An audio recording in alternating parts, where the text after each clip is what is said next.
Hello friends, welcome to our classes में मैं Upendra Pandey. Guys मैं जैसा कि आप लोग को इंडस्ट्रियल इंजीनियरिंग मैकेनिकल 6 सेमेस्टर के चैप्टर्स 5 वाले के बारे में बात करने वाला हूं। तो यहाँ पे आप लोग को नेक्स्ट लेक्चर्स में यानी आप लोग को 4 वाले चैप्टर्स का कुछ टॉपिक मिले थे। ठीक, आज का टॉपिक है कार्य मापन यानी वर्क मेजरमेंट। ठीक, तो यहाँ पे वर्क मेजरमेंट क्या होता है इसके बारे में आप लोग को देखने को मिलेगा। यहाँ पे इसका उद्देश्य क्या है, उसकी तकनीक कौन कौन सी होती है, इसके समयगत का अध्ययन किस प्रकार से हम करेंगे, यहाँ पे आपको स्टेप बाय स्टेप देखने को मिलेगा। ठीक, तो यहाँ पे जैसा कि आप लोग को स्क्रीन के माध्यम से देख पा रहे हैं, अध्याय 5 और कार्य मापन वर्क मेजरमेंट। ठीक, तो यहाँ पे हम किसी भी कारखंड को अगर मापा जाए यानी किसी भी कारखंड को बनाया जा रहा है, ठीक, बनाते हैं, ठीक, तो वहाँ पे हम किस प्रकार से उसे मापन करते हैं यानी मेजरमेंट करते हैं, तो इसके बारे में आप लोग को इसके चैप्टर्स में पढ़ने को मिलेगा। ठीक, इसका उद्देश्य क्या होता है, ठीक, यहाँ पे हम किस गति पर किस बेस पर उसको मापते हैं, ठीक, तो वहाँ पे आप लोग को उसके बारे में देखने को मिलेगा। ठीक, तो यहाँ पे जैसा कि आप लोग को देख पा रहे हैं, इसका इंट्रोडक्शन हम कुछ बताएंगे। ठीक, इंट्रोडक्शन क्या कहता है कि किसी भी कार्य अध्ययन को यानी कार्य विधि अध्ययन जो कार्य विधि तय की जाती है, ठीक, यानी जो प्रोडक्ट बनाया जाता है उसकी विधि तय की जाती है, उसके द्वारा कार्य करने लगने वाले समय का कार्य मापन कहलाता है। ठीक, एक प्रकार से हम बता दें कि अगर कोई भी प्रोडक्ट बनाया जा रहा है, ठीक, शुरू से लेकर लास्ट तक बनाने के बावजूद शुरू से शुरू हुआ, ठीक, लास्ट तक जितना समय लगा इनके बीच की जो जितनी दूरी हो गई यानी जितना समय लगा वो क्या होता है, कार्य मापन हो गया। यानी कार्य मापन एक प्रकार से हम कह सकते हैं। ठीक, उनकी माप करना ही हमें कार्य मापन कहलाता है। एक प्रकार से हम ये भी कर सकते हैं और एक प्रकार से हम कह सकते हैं कि अगर किसी भी प्रोडक्ट को बनाया जा रहा है जिसमें जितना समय लग रहा है प्रोडक्ट को बनाने में, उसको माप करके ही क्या कहलाता है, ये कार्य मापन कहलाता है। ठीक, तो यहाँ पे जैसा कि आप लोग को नेक्स्ट आता है, तो कार्य मापन का उद्देश्य कौन कौन से होते हैं। ठीक, तो यहाँ पे यानी ऑब्जेक्टिव ऑफ वर्क मेजरमेंट, तो इनके उद्देश्य निम्नलिखित प्रकार के होते हैं। जैसा कि आप लोग को फर्स्ट वाला देख पा रहे हैं, अन्य विधियों से तुलना करना।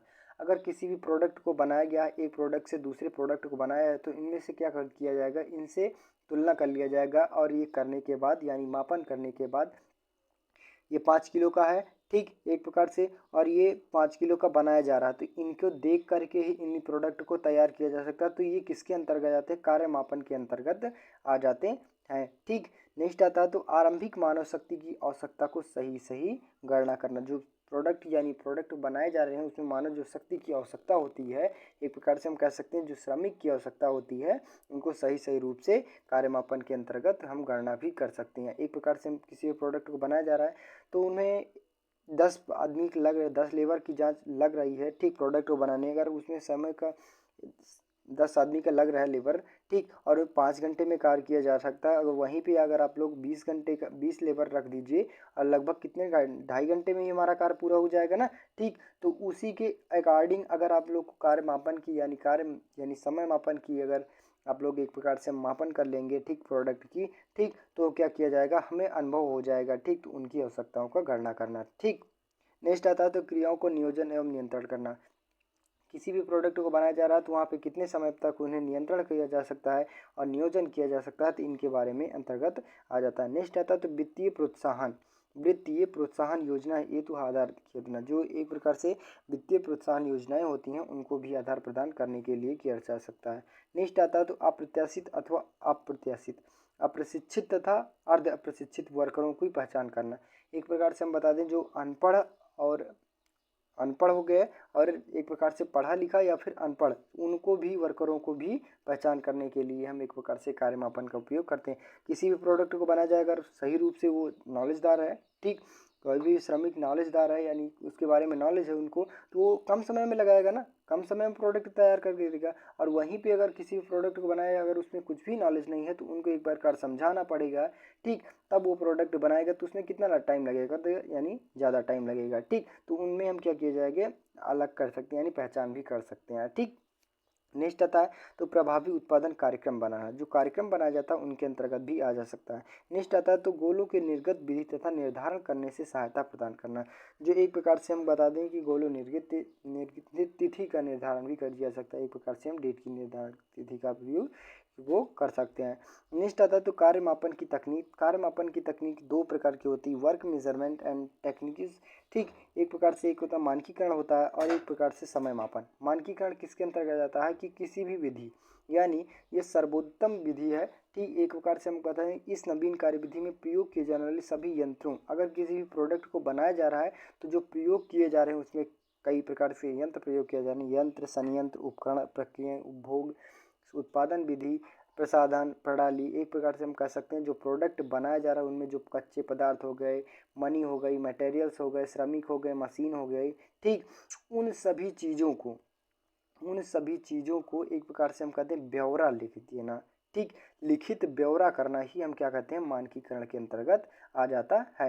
ठीक आई होप कि यहाँ पे आप लोग को मानकीकरण एकदम इजी ढंग से समझ में आए। इसका मतलब क्या है कि अगर किसी भी प्रोडक्ट को बनाया जा रहा है तो उसमें जो कच्चे पदार्थ लग रहे हैं, श्रमिक लग रहे हैं, मशीन लग रहा है और एक प्रकार से मटेरियल्स लग रहे हैं, इन सभी का लिखित ब्यौरा रखना ही क्या कहता है मानकीकरण कहलाता है। ठीक नेक्स्ट आता है तो समय मापन। समय मापन किसके अंतर्गत आता है? यह सर्वोत्तम विधि है। ठीक है, यह संक्रिया काल के समय के अध्ययन यानी समय अध्ययन द्वारा विभिन्न प्रक्रियाओं को समय निश्चित किया जाता है कि समय कार्य समय की गणना की जाती है। एक प्रकार से हम कह सकते हैं कि एक सामान्य श्रमिक द्वारा सामान्य गति से कार्य करते हुए बिना थके हुए कार्य को पूर्ण कर लेने ही समय को मानक समय कहा जाता है।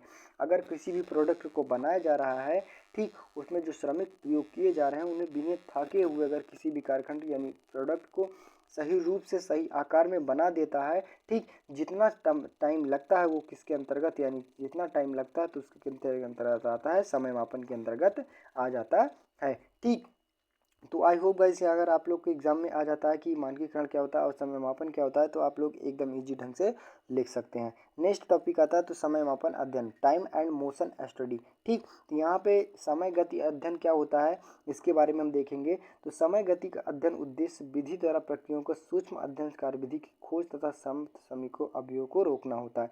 ठीक एक प्रकार से हम बता दें कि अगर किसी सूक्ष्म अध्ययन सर्वोत्तम कार्यविधि यानी कोई भी प्रोडक्ट बनाना है, ठीक छोटे से छोटे अध्ययनों को क्या किया जा सकता है समय गति के अध्ययन के अंतर्गत हम प्रोडक्ट को बनाया जा सकता है या फिर रोका जा सकता है, तो इनके अंतर्गत आता है। ठीक नेक्स्ट आता है तो समय गति अध्ययन द्वारा उत्पादन संबंधी प्रक्रियाओं तथा गतिविधियों का विश्लेषण सूक्ष्म विवरण प्राप्त हो जाता है इसके अध्ययन द्वारा।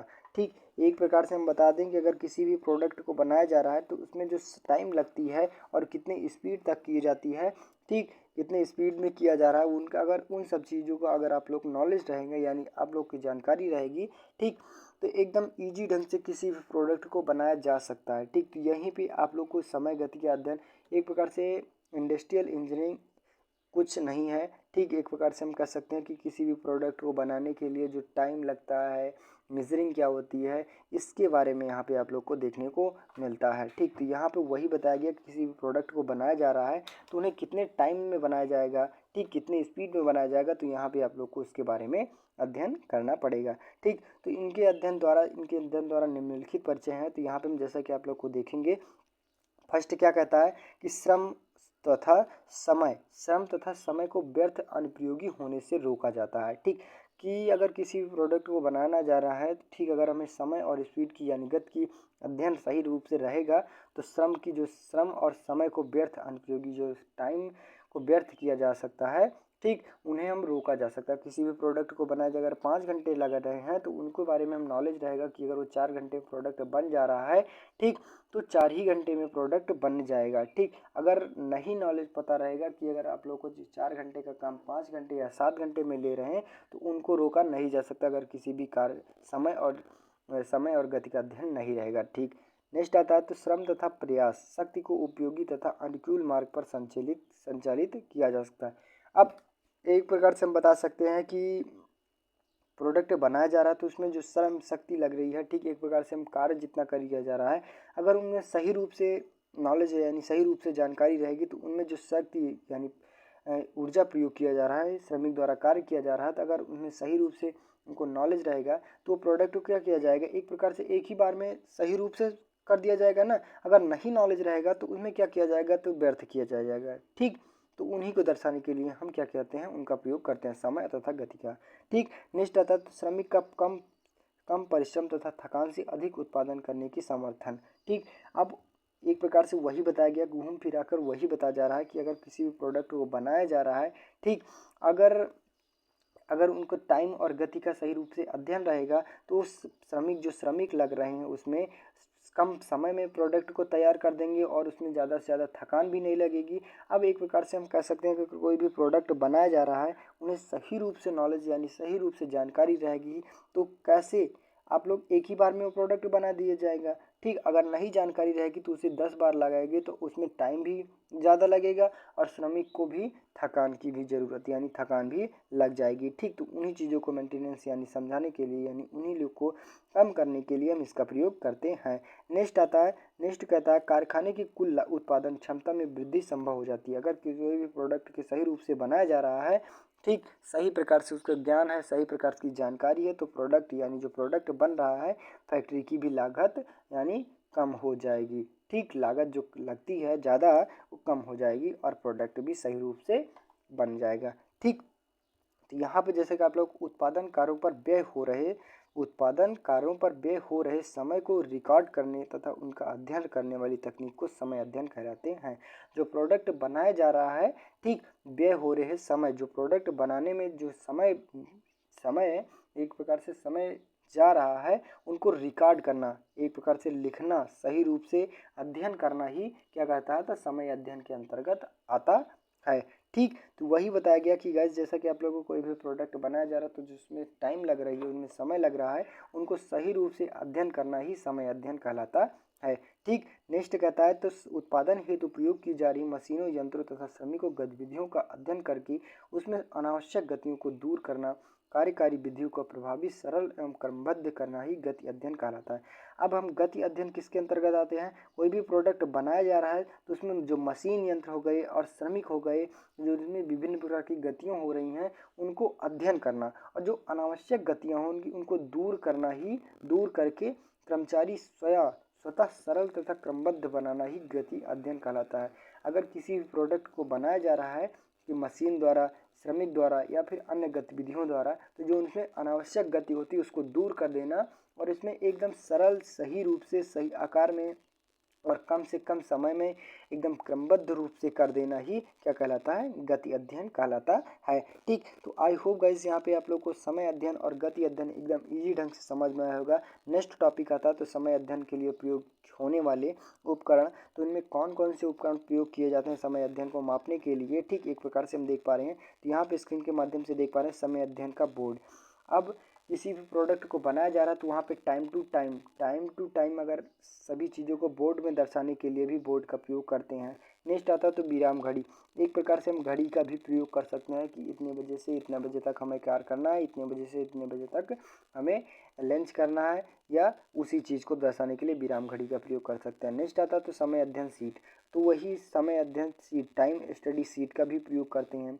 फिर नेक्स्ट आता है तो टैकोमीटर का भी प्रयोग करते हैं। नेक्स्ट आता है तो समय अभिलेखक मशीन का भी प्रयोग करते हैं। एक अभिलेखक मशीन होती है उनके अंतर्गत भी हम क्या करते हैं, टाइम का उपकरण यानी आने वाले जो प्रयोग होने वाले उपकरण होते हैं उनका भी अध्ययन कर सकते हैं। नेक्स्ट आता है तो इलेक्ट्रॉनिक समय मापक का भी प्रयोग कर सकते हैं, चलचित्र कैमरा का भी प्रयोग कर सकते हैं और संगणक का भी प्रयोग कर सकते हैं।